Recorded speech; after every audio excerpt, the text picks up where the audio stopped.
Sakborningar í Þorlákshafnarmálinu segjast hafa ætlað að ná sér í auðfengið fé kvöldið örlagalíka þegar þeir urðu karlmanni á sjötugsaldri að bana.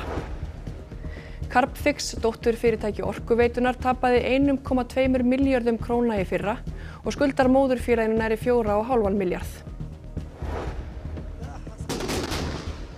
5 fréttamenn voru á meðal þeirra 20 sem voru drepin í árás Ísraelshers á sjúkrahús á Gaza í dag. Arkitektastofur og fasteignafélög keppast nú við að skila inn teikningum til byggingafulltrúans í Reykjavík því gatnagerðargjöld alltaf tvöfaldast 1. september. Jöklarnir í Ölpunum bráðna á methraða og sú þróun gæti haft áhrif á skipaumferð í Evrópu.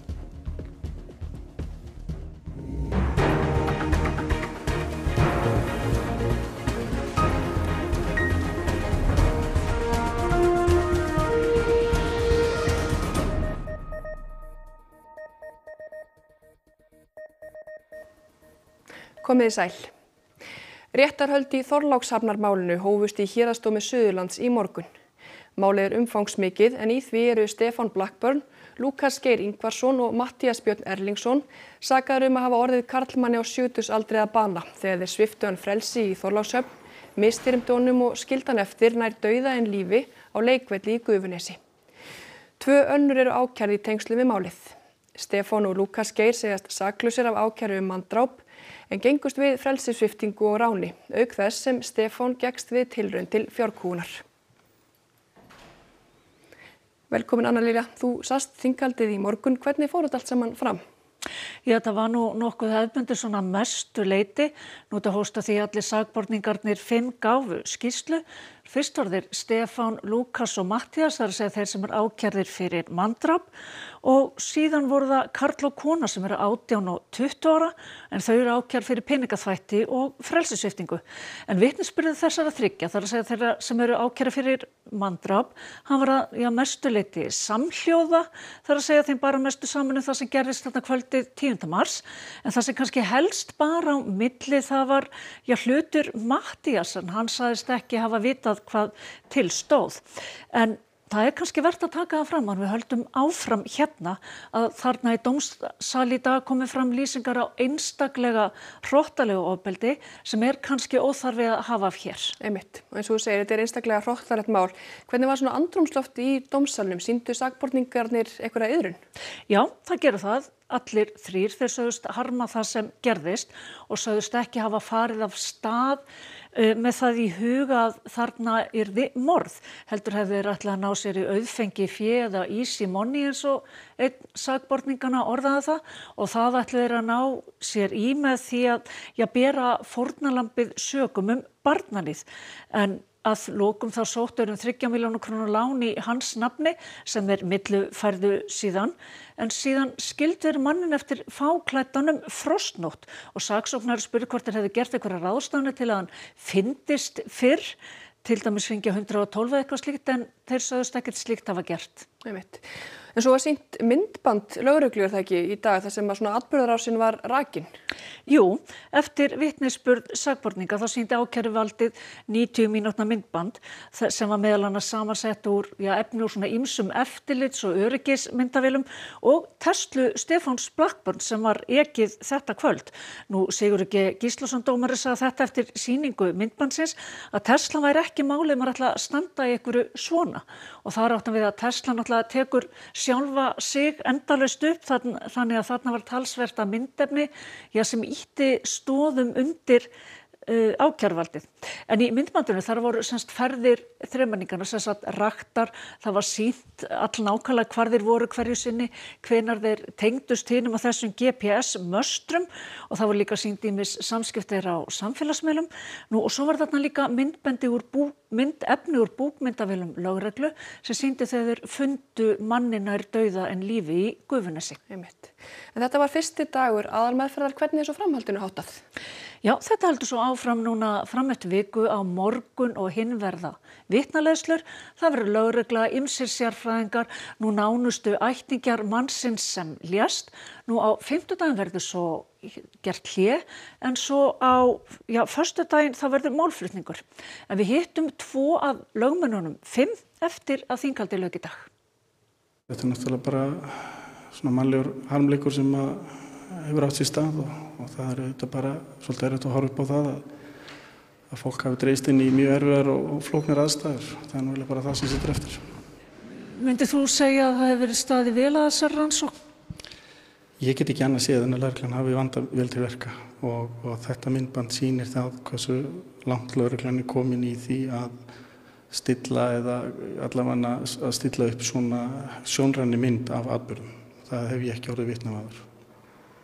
Þetta voru hluti af ákærðu kannski að gefa sína fyrstu ítarlegu framburði í málinu í dag, en hvað varðar umbjóðanda minn, þá þetta allt saman eftir bókinni. Hann hefur ítrekkað sýknukröfu sína í málinu og ég tel að gögn málsins og það sem kom fram í dag, meðal annars í skýrslu sálfræðings, styðji framburð hans. Forsætisráðherra Ísraels segist harma mistök sem herinn gerði þegar ráðist var á sjúkrahús á Gaza í dag.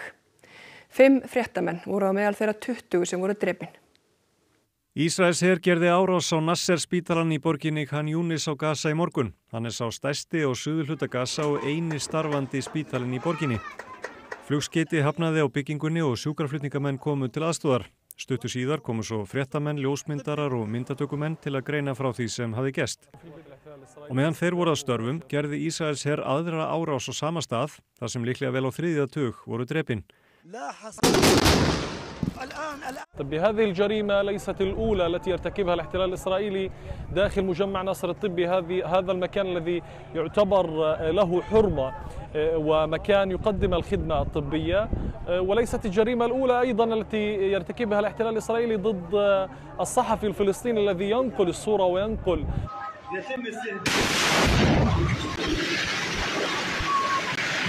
The journalists were targeted by a drone. This is the first hit for the Nasser drone carrying explosive, and they were killed instantly. Ísraels her hefur ítrekkað gert árásir á spítala á Gaza, en fyrir 2 vikum létu 6 fjölmiðlamenn lífið í árás á Al-Shifa sjúkrahúsið í Gazaborg. Það var svipuðum aðferðum beitt og í dag. Ísraels her segist í yfirlýsingu síðdegis hafa gert árás á spítalann, en hafnar því að hún hafi beinst að viðbragðsaðilum eða fjölmiðlafólki. Forstjóri Orkuveitunar segir að þrátt fyrir há lán til dótturfyrirtækisins Carbfix sé Orkuveitan í plús vegna mikils sparnaðar í kolefnislosun. Erlendir fjárfestar hafi þegar lýst áhuga á að koma inn í félagið. Carbfix HF dótturfyrirtæki Orkuveitunar sem þróa leiðir til að farga og binda koldíoxíð tapar rúmlega 8 milljónum evra eða 1,2 milljónum króna á síðast ári. Skuldir fyrirtækisins hafa aukist verulega milli ára og nam langtímaskuld fyrirtækisins við Orkuveituna tæplega 30,6 milljónum evra eða hátt í 4,4 milljónum króna í lok síðast árs. Forstjóri Orkuveitunar segir að þrátt fyrir Orkuveitan leggi mikla fjármuni sem lán til Carbfix sé hún að spara háar fjárhæðir lægri losunarkostnaði koldíoxíðs. Dæmi kemur út að nú staðan 10 milljarði plús fyrir okkur. Þar að auki verið að búa til íslenskt hugverk sem gríðarlega verðmætt fyrir íslenskt samfélag og skilar eigendum verulegum ávinningi til framtíðar, segir Sævar Freyr. Þá stendur til að fá erlenda fjárfesta að, en Orkuveitan verði áfram meirihlutaeigandi og hugverki verði í eigu hennar. Þegar hafi fjárfestar lýst áhuga. Þá eru viðræður þegar hafnað við erlenda viðskiptavini sem ganga vel. Sem kunnugt hefur Orkuveitan stundum leita á nýja slóðu með verkefni, eins og risarækjueldi á sínum tíma sem engu skilaði og reyverkefnið með Geysi Green Energy sem að endanum felldi meirihlutann í borgarstjórn. Sævar Freyr segir þetta verkefni fyrir Orkuveituna. Já, tvímælalaust. Þetta nú þegar að skila Orkuveitunni ávinningi og sparnaði, en ekki síður við að ná ávinningi fyrir loftslagið. Þannig að brennisteinn hefur verið fjarlægður úr andrúmslofti, koldíoxíð er fjarlægt úr andrúmslofti. Við erum þannig að stuðla því sem rauninni skrifað í lögum Orkuveituna að sinna þessu hlutverki sem að kolefnisbinding er. Sem fyrr segir versnaði rekstur Carbfix milli ára með mikilli skuldasöfnun. Sævar Freyr segir að verkefni muni ganga, það sé enn á byrjunarreit og eins og með virkjanir og fleira, þá séu fjárútlát fyrst og ávinningurinn komi síðar. Miðað við að Orkuveitan fjárfesti fyrir 30 til 40 milljarða króna á ári kostnaður vegna Carbfix ekki mikill, segir hann, og það kemur að því að mínus breytist í plús. Árið 2029 fer verkefni í gang og þá verður fjárfest með erlendum fjárfestum. En núna næstu árin til 2026 Orkuveitan að styðja við verkefnið og svo munu stærri fjárfestar taka við þessum á eftir kemur. Og hjá mér Ragnhildur Alda Vilhjálmsdóttir, stjórnarmaður í Orkuveitunni og borgarfulltrúi Sjálfstæðisflokksins. Við byrjum áður fyrir mig Carbfix, við byrjum á því þú ert að koma á stjórnarfundi Orkuveitunnar þar sem hálfsárs uppgjör var kynnt. Svona í stuttumáli, hvernig útkoman á samstæðinni? Sko, samstæðan nú alveg góð. Orkuveitan stönduð þótt að skuldir hafa aukist og eignir líka aukast, þannig að hún svo sem bara í ágætum málum. Þvert yfir. Carbfix, það kom fram hérna að móðurfélagið Orkuveitan búin að lána háar fjárhæðir til Carbfix. Hvernig líst þér á þessa mynd? Sko, ég hef nú ekki stutt þessa vegferð. Það var bara mjög ljóst í upphafi þegar Carbfix var stofnað að eigandinn, borgin, vildi ekki Orkuveitan væri að fjármagna þessa vegferð. Þannig að ég hef alltaf sagt að ef að á að vera að setja ykkur frekari lán í rekstur Carbfix, þá eigi nú að tala fyrst við eigandann og ég flutti tillögu þess efnis en hún hlaut ekki náð meðal samstjórnarmanna minna. Þannig að ég hef líka bara sagt að sko, það ekki nóg að sannfæra bara sjálfan sig ágæti Carbfix og þessa vegferða, það verður að sannfæra aðra og því hefur mér þótt sko brýnt á þessum tímapunkti bara að hægja hans á og fara hans í að koma reksturinnum í statt lag og finna fjárfesta sem vilja fara í þessa vegferð áður en lengur en haldið, en ég hef alltaf verið mjög skýr á því að mér hefur þótt að Orkuveitan ekki að vera fjármagna sem vegferð. Það einmitt eiginlega næsta spurning. Á Orkuveitan og hún reynt ýmislegt risarækjuveldi og farið með reyverkefnið og Geysi Green Energy. Á hún að vera í svona rekstri að þínum mati? Sko, mér finnst, nú það kannski vegna þess að ég nú bara sjálfstæðiskona, þá finnst mér að við höfum bara hafa hlutina einfalda og verkefni eins og Carbfix þótt að geti hafa komið á góða nótum á ákveðnum tímapunkti og þá sé líka gott að kunna klippa á naflastrenginn og halda áfram að sleppa unganum út sko, til þess að taka flugið. En nei, ég hef almennt verið á því að við eigum bara að finna fjárfesta í þetta verkefni, og ef að fjárfestar hafa trú á því, þá vilja þær koma. En Orkuveitan og Reykjavíkurborg ætti ekki að vera fjármagna eitthvað sem áhætturekstur. Orkuveitan ætti ekki að vera fjármagna þetta og komið tími til að klippa naglastrenginn, segir Ragnhildur Alda. Og við kveðum hérna frá Orkuveitunni. Takk fyrir þetta, Haukur Hólm. Mannréttindadómstóll Evrópu kveður upp 2 dóma í fyrramálið í málum sem 2 konur höfðuðu gegn íslenska ríkinu. Báðar konurnar kærðu ofbeldi í nánu sambandi til lögreglu. Lögregla rannsakaði málin 2017 en ekki voru gefnar út ákærur. Ríkissaksóknari staðfesti þá ákvörðun. Önnur kvennanna, María Sjöfn Árnadóttir, sagði í fréttum fyrir 4 árum að hún hafi fengið alvarlegt taugaáfall þegar í ljós kom að kæran fyrndist á meðan hún var til meðferðar hjá lögreglu. Mannréttindadómstóllinn dæmir hvort ríkið hafi brotið þá hluta mannréttindasáttmálans sem fjalla vanvirðandi meðferð, mismunun og friðhelgi til einkalífs. Gatnagerðargjöld fyrir fjölbýlishús í Reykjavík hækkar nokkuð skart 1. september. Álag hefur því verið hjá arkitektum og verður þessa vikuna svo að hægt verða að skila teikningum í tæka tíð. Formaður umhverfis- og skipulagsráðs segir verið að leiðrétta gjöldin til samræmis við önnur sveitarfélög. Gatnagerðargjöld fyrir einbýlishús hækka ekki. Fyrir raðhús og parhús nemur hækkunin þriðjungi og fer úr 11,3% í 15%. Mest hækkunin á fjölbýlishúsum. Þar eru gatnagerðargjöld núna 5,4% en verða 10%. Nemur hækkunin næstum 90%. Að hlúast inn teikningar núna hjá byggingafulltrúa? Já, það hefur verið að aukast og það þetta ætlun okkar með þessu ákvæði sem átt að hvetja til þess að húsbyggjendur færu hraðar á stað. Að það var svona markmið með því að flýta fyrir uppbyggingu og við erum að sjá fleiri teikningar komin og það bara mjög ánægilegt. Gatnagerðargjöldin í Reykjavík verða nú nær því sem gerist í öðrum sveitarfélögum á höfuðborgarsvæðinu og Akureyri og í Reykjanesbæ. Gjöld fyrir raðhús og parhús eru reyndar aðeins lægri í Hafnarfirði og Garðabæ. Langlægst verða nú gatnagerðargjöld fyrir fjölbýlishús í Hafnarfirði 6% og í Garðabæ 8,4%. Gatnagerðargjöld fyrir fjölbýlishús eru hæst í Mosfellsbæ, á Seltjarnarnesi og á Akureyri 15%.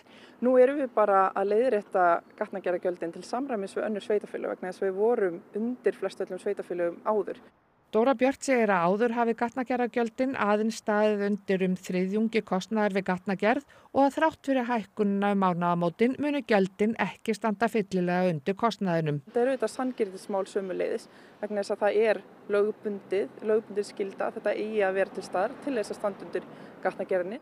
Á endanum þá eitthvað að þessari hækkun sem að væntanlega birtist í íbúðaverði. Við vitum það að arðsemiskrafan hefur verið mjög stíf á Íslandi. Þannig að það ekkert augljóst að þetta verði smurt beint ofan á verðið. Hún segir eðlilegt að húsbyggjendur standi straum af þeim kostnaði sem hlýst af gatnagerð. Frekar en að það sé það kostnaður sem fleytt út í bara byrði á aðra skattgreiðendur. Jöklarnir í Ölpunum bráðna á methraða og sú þróun gæti farið að hafa áhrif á skipaumferð í Evrópu innan fárra ára. Vatnshæð stórfljóta álfunnar lækkar meira en áður á óvenju hlýjum sumrum eins og því sem nú senn á enda. Ventínajökullinn í ítölsku Ölpunum hopar svo hratt að það ekki lengur hægt að mæla hann eins og gert hefur verið undanfarin 130 ár. Flestir jöklarnir í ítölsku Ölpunum eru litlir og breytinga verður fyrst vart þar, sérstaklega eftir snjólítinn vetur og óvenju þurrt og hlýtt sumar. Non siamo riusciti quest'anno a ritrovare il caposaldo di misura installato nel 2022-2023, in quanto tutta la zona frontale davanti alla lingua del ghiacciaio è franata ed è sottoposta a crolli e a un'instabilità diversante dovuta proprio alla rapida fusione del ghiacciaio. Jökullinn næstum 2 kílómetrum styttri en þegar hann var fyrst mældur aldamótin 1900. Jöklafræðingar hafa miklar áhyggjur af því hversu hratt Ventínajökullinn hefur hopað síðustu ár. Il problema è il ritiro che è avvenuto negli ultimi 30 anni e soprattutto negli ultimi 10 anni quando il ghiacciaio ha perso oltre 400 metri di misura lineare che equivalgono più o meno a 4 campi da calcio messi uno dietro l'altro. Questo ha comportato una destabilizzazione dei versanti e anche soltanto negli ultimi 3 anni il ghiacciaio ha perso praticamente 200 metri lineari. Það 5.000 jöklar í Ölpunum og síðustu ár hafa margir þeirra hopað á methraða. Altec-jökullinn stærstur en hann hefur þynnst mikið síðustu áratuggi og hopað rúma 1300 metra. Þessi mikla bráðnun hefur áhrif víða. Á hlýjum og þurrum sumrum eins og í ár lækkar vatnsborð í stærstu fljótum álfunnar, til dæmis í Rínarfljóti. Bráðnun jökla hefur unnið gegn því en ef þeir hopa mikið í framtíðinni verður mun minna vatn í ánum á þessum árstíma, sem gæti haft áhrif á skipasiglingar á Rín og þar af leiðandi borgirnar á bökkum hennar. Gletsjers vormen eigenlijk de bron van de vele rivieren die in Europa stromen, zo ook de Rijn. Dus de gletsjers leveren water op een moment dat de benedenstroom heel erg droog is. Ze compenseren dus eigenlijk een beetje voor het tekort aan neerslag wat er gevallen is. Maar die rol die verdwijnt dus langzaam als de gletsjers steeds kleiner worden. Marit segir að ef þessi þróun haldi áfram gæti vatnsborð Rínarfljóts í Hollandi lækkað alltaf 15% á þessum ástíma.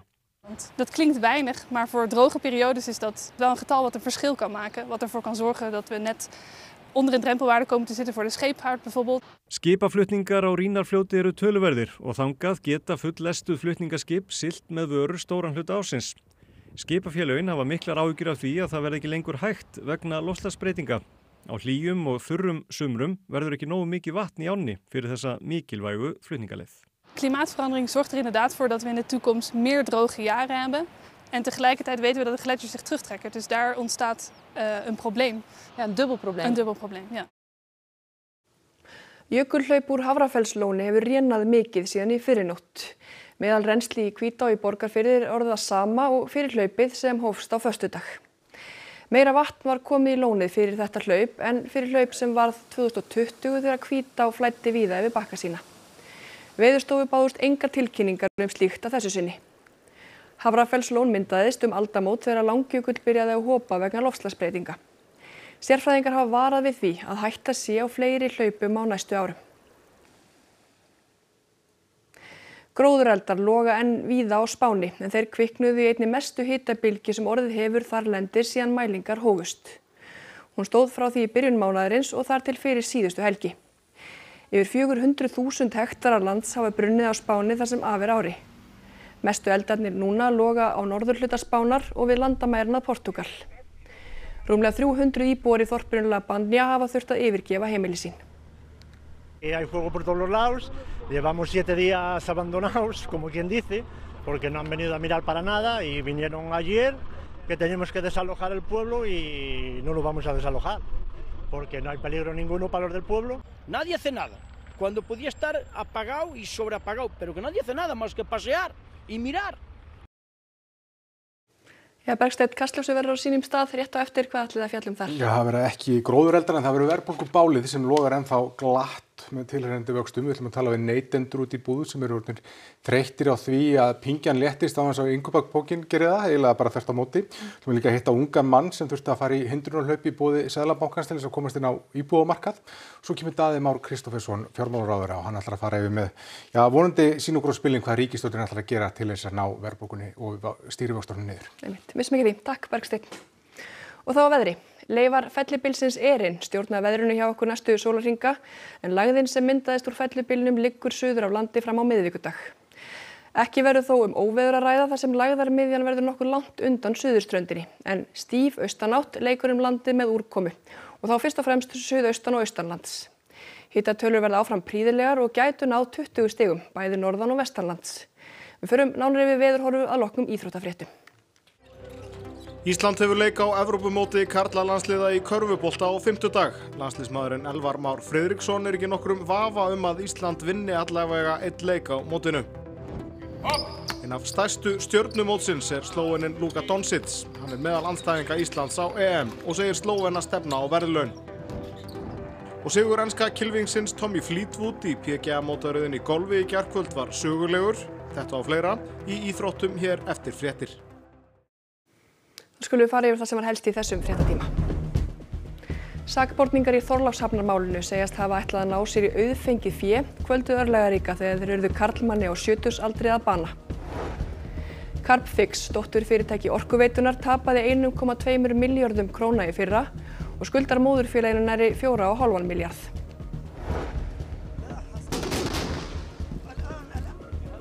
5 fréttamenn voru á meðal þeirra 20 sem voru drepin í árás Ísraelshers á sjúkrahús á Gaza í dag. Arkitektastofur og fasteignafélög keppast nú við að skila inn teikningum til byggingafulltrúans í Reykjavík því gatnagerðargjöld alltaf tvöfaldast 1. september. Jöklarnir í Ölpunum bráðna á methraða og sú þróun gæti haft áhrif á skipaumferð í Evrópu. Næstu fréttir verða sagðar í útvarpi klukkan 10 í kvöld og vefurinn RÚV.is uppfærður allan sólarhringinn að vanda. Þessum fréttatíma hins vegar lokið, verið sæl og njótið kvöldsins.